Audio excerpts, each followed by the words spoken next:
Good evening, John Augustine back again. Let's talk.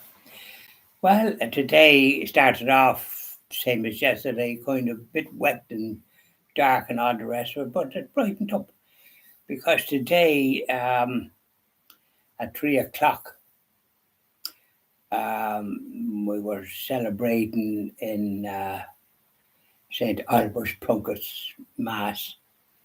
It's an annual event and it took place in Loughcrew, where he was born and grew up. And they had a church in the grounds, and of course it was taken off them in due course by the British, the savages that came to this country and did such harm, because that's what they are, savages. So we celebrated Mass at 3 o'clock, and Bishop Deanhan said the Mass, and the retired Bishop Michael Smith, he also did a prayer. He was at the Mass as well in honour of St. Albert Plunkett, the Archbishop of Armagh, that was murdered by the British because he was Catholic and hung, drawn, and quartered in Tyburn in London by their evil anti-Catholic system that they inflicted to the people in their own country and this country, the thundering cheek of them. Absolutely savage what they did. And our lovely faithful Archbishop from Loughcrew and Oldcastle here was hung, drawn, and quartered. So we a big crowd at the Holy Mass, and the sun shone, and there was a lot of priests celebrating the Holy Mass. And I know two of the people that gave the readings, lay people, Brendan Brady and his wife did another one. And some lady did the first one whom I didn't recognise, but she did a good job too. And a bishop a priest from Northern Ireland, marvellous. We call it a homily, but it was more like great witness. And it was just powerful. He got a clap when he finished. He mentioned about a faithful lady that he called to. She was in a nursing home, and she was old, 99, I think. And but she never spoke to the nurses or to anyone. And he visited her, and she didn't speak. But one time, her niece visited her on her birthday, and she greeted her warmly and said, "Next year, you're going to be 100." This was in 22, and you're going to be 100, and you're going to get a grand letter and a check from the President of Ireland,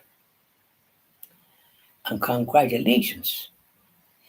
And then she said to her, "And you're going to get a letter from the Queen congratulating you." And I don't know whether they give a stipend, as the fellow says, or do they hold the money in their pocket and just give a kind of a speech. And the first time this lady spoke was to tell her niece that the Queen was dead. So that was that story. And he said he buried her in 23, or was it this year, January. or something like that, and he gave her the last rites. And it was a lovely little story the way he told it, with the Northern Ireland, that lovely descriptive accent that I'm very fond of, especially from the Catholic side. They just sort of have a story, and it's the way they tell it. It's lovely. There was a fellow one time at the radio did a marvellous programme, and he was a civil servant, Cathy, about Finn McCool. And when I was young, we used to have to listen to it on the radio because it was enthralling about Finn McCool and the adventures. But I know he had a dog. We'd say it was an Irish wolfhound. And Finn used to have a hurley stick, and he used to hit the ball over the mountain. And the dog was able to run around and catch it before it fell. A strange story, wasn't it? But it was imagination. You're using your imagination. But this priest certainly uses imagination. And he was talking about COVID then, he says.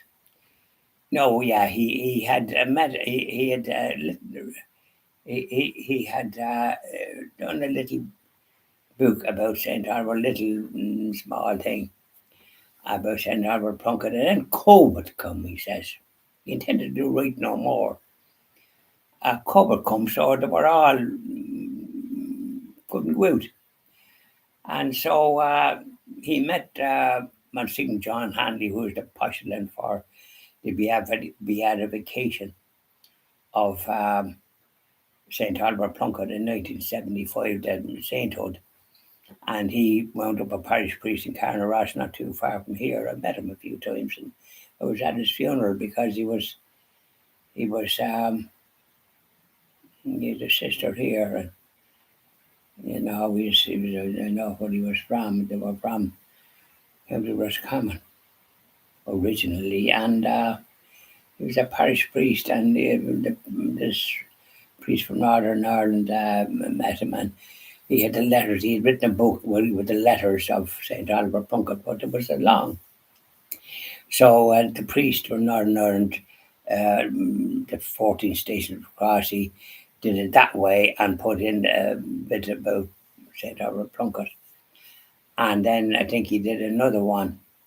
But he said there was one free for everyone in the audience, but then he mentioned the priest says, and you as well, if you haven't got money, it'd be free, but otherwise the book would be for €5 and something else would be something else, and then 50 cents or something, 50 euro or €5, 50, no, I wouldn't say 50 cents for the small little thing. So, and if they hadn't got the money, well, it'd be free, but I presume they could send it on, couldn't they?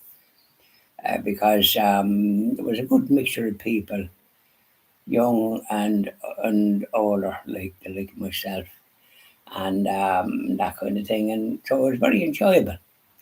And so that's St. Albert Plunkett.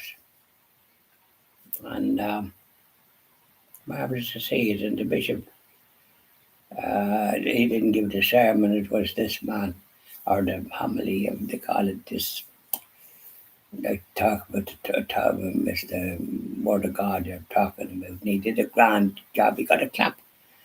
And so that was today. And I'll be doing another one now after this. And that is just occupying my mind a little bit. And people have commented about it here and there. So bye now. And I'm going to do one about this new government thing that they seem to be obsessed with. I'll speak about it after this. So bye now.